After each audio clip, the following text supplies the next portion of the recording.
Pony express का संचालन।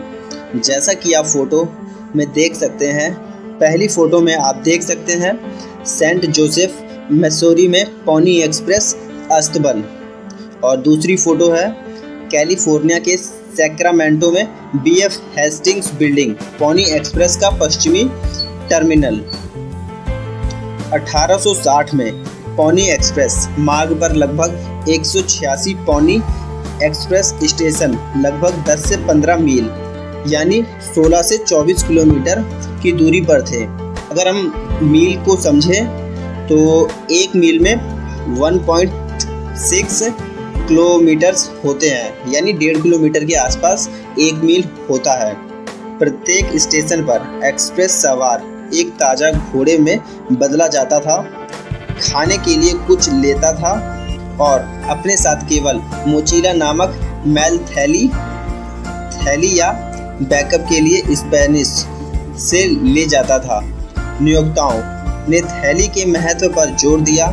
वे अक्सर कहा करते थे कि यदि ऐसा हुआ तो घोड़े और सवार को मोचिला से पहले नष्ट हो जाना चाहिए। मोचिला को काठी के ऊपर फेंक दिया जाता था और उस पर बैठे सवार के वजन से उसे अपनी जगह पर रखा गया था।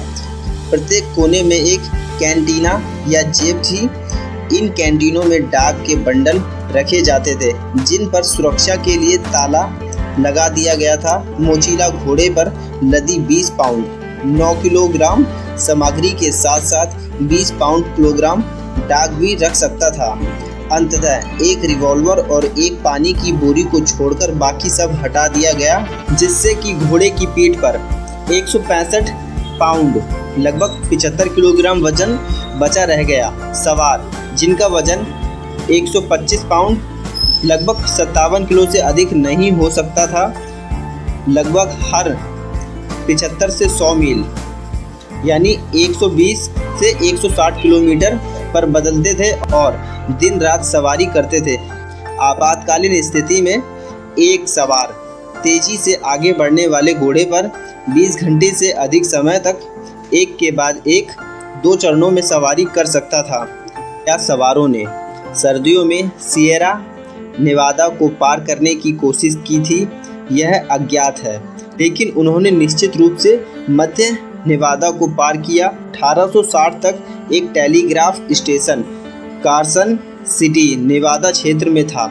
सवारियों को वेतन के रूप में $175 प्रति माह मिलते थे। तुलना के रूप में उस समय अकुशल श्रम के लिए मजदूरी लगभग 0.43 से $1 प्रतिदिन थी और राजमिस्त्री और बढ़ाई जैसे अर्धकुशल श्रमिकों के लिए आमतौर पर प्रतिदिन $2 से कम थी।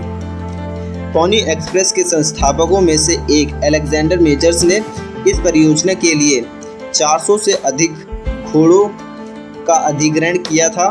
उन्होंने औसतन $200 का भुगतान करके पश्चिम भर से घोड़ों का चयन किया।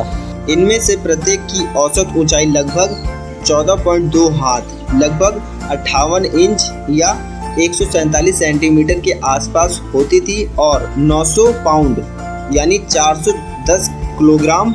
इस प्रकार टट्टू नाम उपयुक्त था, भले ही सभी मामलों में सख्ती से सही नहीं था।